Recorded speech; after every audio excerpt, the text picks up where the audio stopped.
Tonight at the Chokeslam Wrestling Report, I'll be going through wrestling news and rumors, stuff that's happening behind the scenes. Also, Tamatanga speaks about New Japan. AEW, Cody Rhodes claiming he doesn't want any authority figure in AEW. Plus, I'll be talking one episode that I saw. I've been watching the Dark Side of the Ring episodes, and I will be talking on one episode, and that episode will be about Gino Hernandez. For those who may not know about Gino Hernandez, I will tell you who he was and what he was an impact in wrestling. That and much more on the Chokeslam Wrestling Report.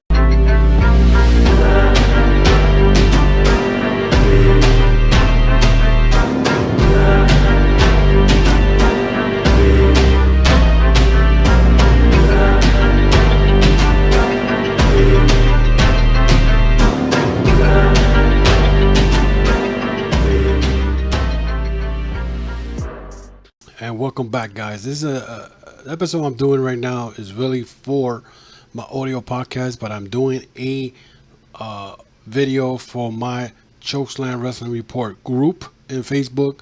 And earlier today, I was trying to do a YouTube video with my boy JM from JM Report, but apparently I forgot to push a button. The microphone didn't work on my side. His microphone was working perfectly, and we're planning to do it tomorrow. Where I'll be putting that video on YouTube on my Chokeslam Wrestling Report channel on YouTube. The Chokeslam Wrestling Report channel on YouTube, guys. Don't forget that. You guys can check that out. So apparently we tried to do that earlier, but on my side, me like an idiot, I didn't check the audio and I forgot. So we're gonna try that tomorrow, and that should be up and running.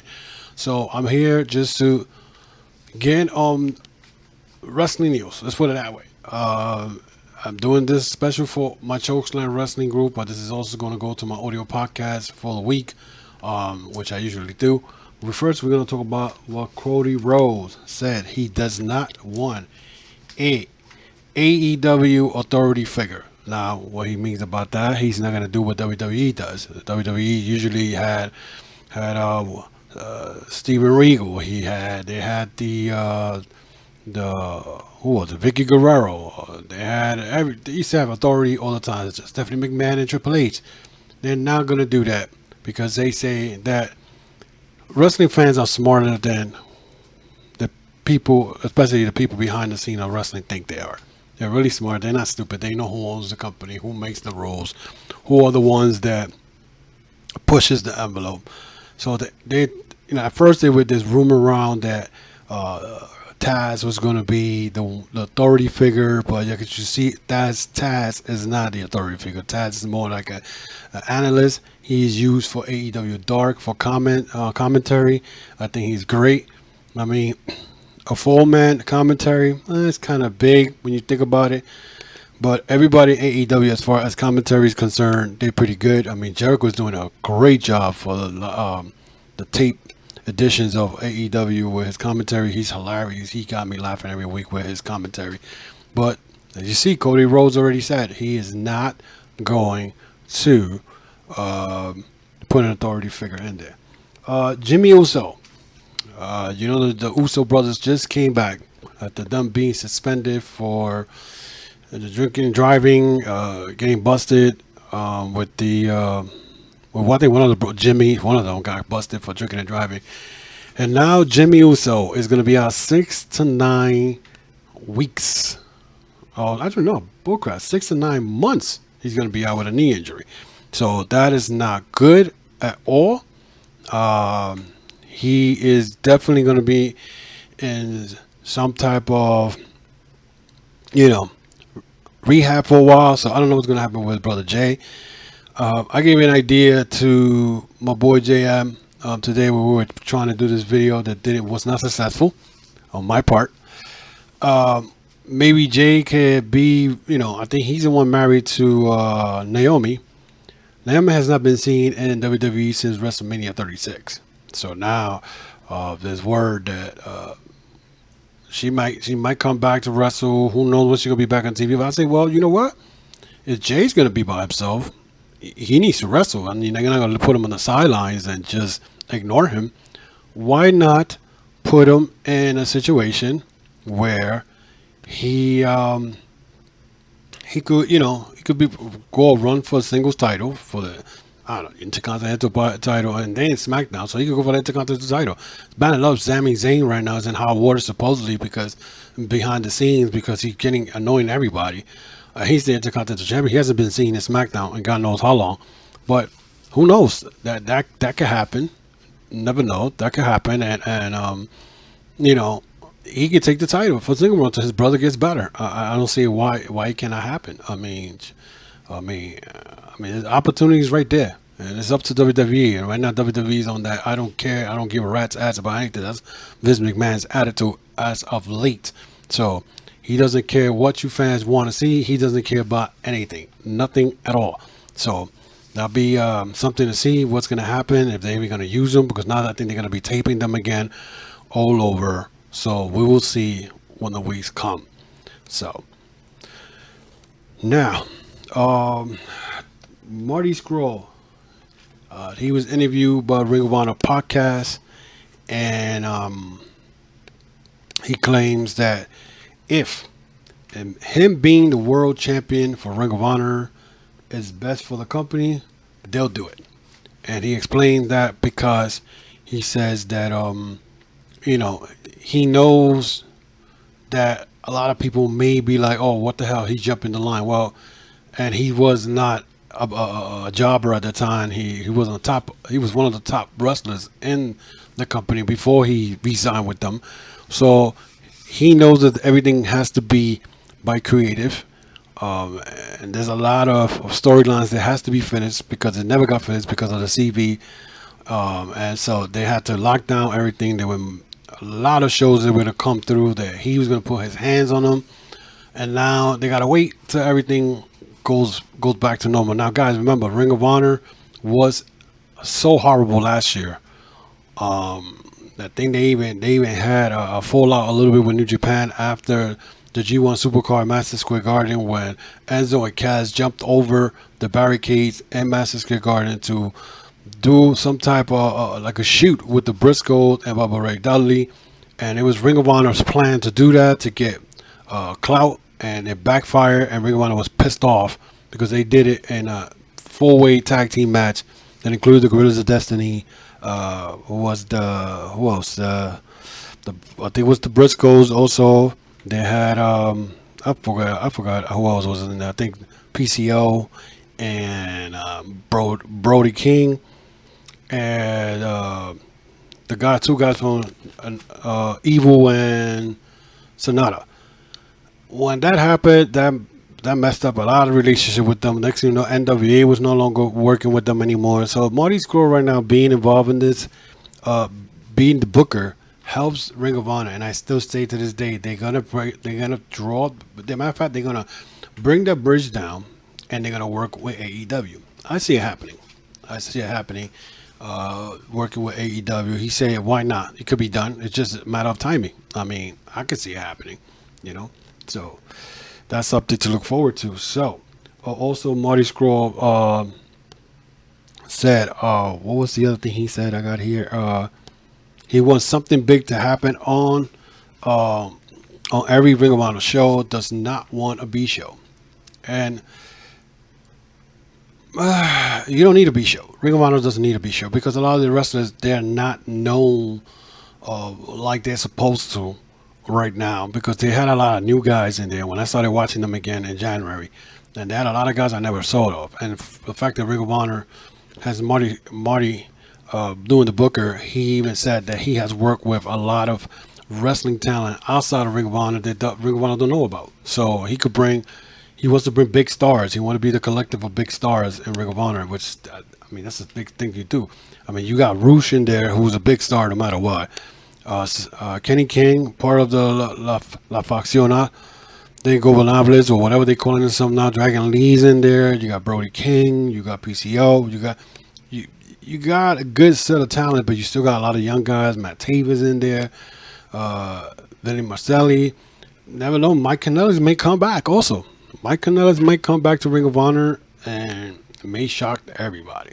So that's something to looking forward to when time comes, because I mean, Ring of Honor right now, they were heading to a good place when before all the CV started, and you know, right now all you gotta look. The future's bright. That's all I can say about that. The future is bright, and if you get a guys like maybe a Kurt Hawkins, maybe what's his name? Oh my God, I see Slater could be there. You could get oh my God, I had the guys. Zack Ryder, I doubt he's gonna be there. He's gonna end up going to AEW. But you get a bunch of wrestlers to they let go. Ian English, I see Ian English going to MLW and join his former Val Villain partner.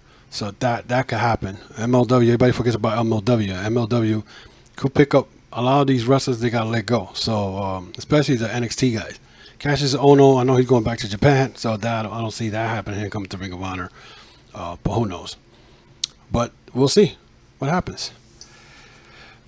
The next topic is the Tamatanga on the culture of wrestling in Japan and how that plays in the fight against the COVID-19. He says that the guys are being taken care of, and that the culture over there is they're not going to go. The show must go on. They're taking care of all the talent over there, and they treat them like family. He even wants to say as a Tanahashi goes to the government over there since he's the leader, the leader of that company, and goes to the government over there to I guess to advocate when they're gonna open. Will they be allowed to run shows? I think they may shows are all canceled also, but they're taking care of the talent. I think every promotion out here is taking care of the talent except WWE. They fired 40 something guys because they broke supposedly, but that cut was only $4 million a cut compared to what they're going to make $1 billion this year. So I don't understand that. But yes, Tamatanga say that over there is a different culture. Is not the show must go on. They look out for the people, and he is happy how they handling the CV. Kevin Owens, he suffered an injury. He suffered an injury in WrestleMania 36. He doesn't know when it happened, but it was more of a ankle injury, and he thinks that he may need X-rays, so he doesn't know. He may be out for a while. All these wrestlers, I mean, to me, I don't know why he did the high spot. You didn't need to jump from up there. I mean, you needed a WrestleMania moment. There was nobody in the PC. I mean, it was one of the best matches of the night one. But did you really have to do that? Kill yourself for who? There's no fans. For people on TV land.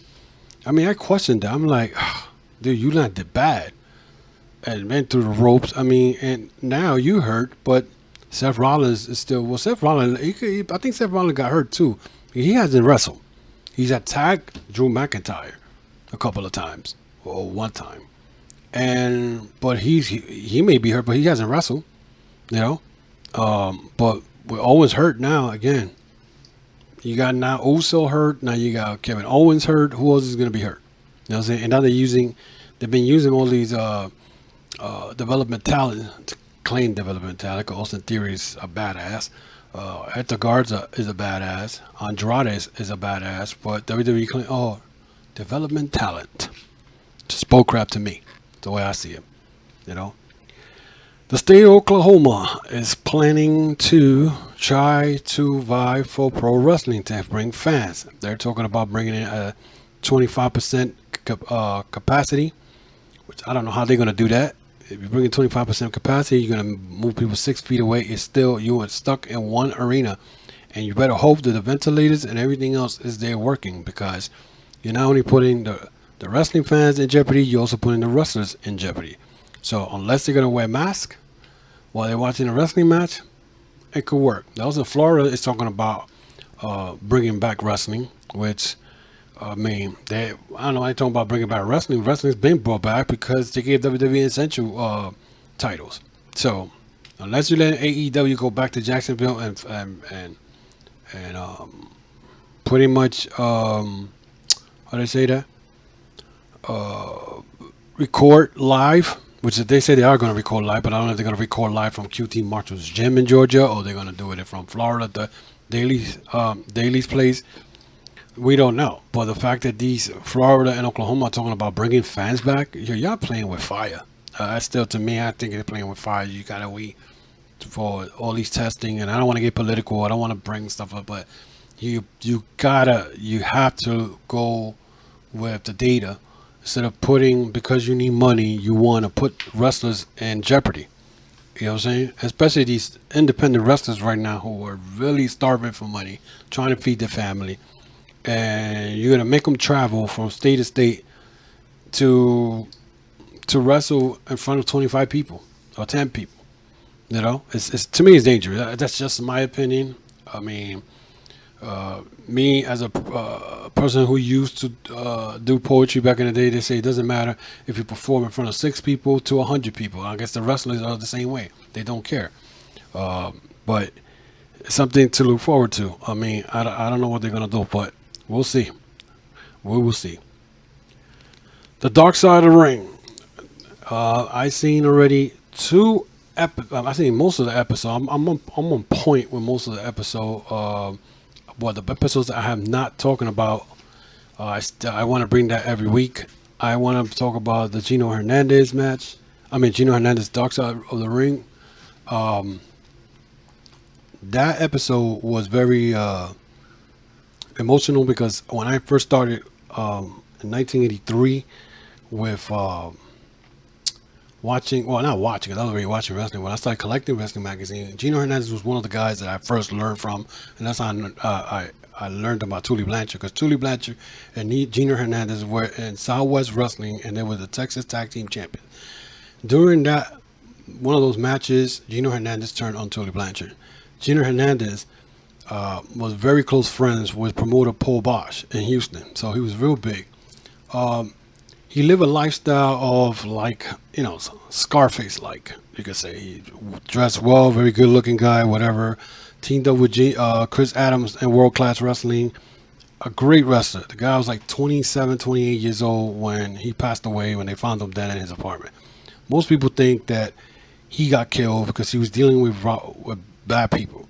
To me, honestly, it was a very sad story. I would recommend you guys to check it out. This is one of the Dark Side of the Ring stories that Vince McMahon is not involved, because most of the Dark Side of the Ring stories, Vince McMahon is involved some way, somehow. But this one was Gino Hernandez, and he feuded with the Von Erichs back in the days in Texas. He feuded all over the place. So you should check it out. I mean, to me, it was very sad because, I mean, this is guys that I grew up with, that I watched on what they used to get World Class Wrestling on Channel 68 here in New York back in 1986. I got to see him wrestle one time, but I read most about him. I mean, he died too young. He died too young. It was February 28th of 1986. But they used to show World Class shows taped, and I got to see one of his matches. But guys, check out Dark Side of the Ring. Dark Side of the Ring got a lot of documentaries, which is pretty good. So you should check it out. Well, that's it for me for you guys this week. Very not much going on. As you could well know, Vince McMahon is in trouble with. Now he's getting sued again by a stock investor and for lying. So that's going to continue. I'm going to keep following that up during the week, see what happens. Right now, the stock for WWE is now $43 right now. So I don't know if that's going to keep falling. And guys, if it does keep falling, I suggest you to jump on it, because that's what the money's at right now. So, but again, thank you for my Facebook group, the Chokeslam Wrestling group. Thank you for watching my video, also for my podcast. Who are listening to this through the audio, I thank you for subscribing to my audio podcast, the Chokeslam Wrestling Report. You can find me in Spotify, Google Play, Google Podcast, Apple, iHeartRadio, and every other major platforms that you listen to podcasts. For my Chokeslam Wrestling group here, I see y'all here. Thank you for supporting my wrestling group. Continue to support it. You can check out my YouTube channel called the Chokeslam Wrestling Report. Check out all my information there. You can find my Facebook, Instagram, and Twitter links, and my Anchor podcast. So check it out. Tomorrow I will be putting on my YouTube channel the conversation I had, or I'm going to have, with JM from JM Report Podcast. We were trying to do it today, but unfortunately, on my end, I messed up with the microphone. So we did 30 minutes of talking about all these releases from WWE, what's going on in WWE. It got ruined because I didn't check my microphone. So, but we'll try to do it tomorrow. That will be up soon. And also Thursday, check out my AEW review on the audio podcast on my Anchor podcast. Until then, guys, be safe. A beautiful, beautiful, beautiful Sunday afternoon. It's real sunny outside. But again, wear your mask, social distancing, 6 feet away. Until then, take care. One love. The Ultimate One saying, good day.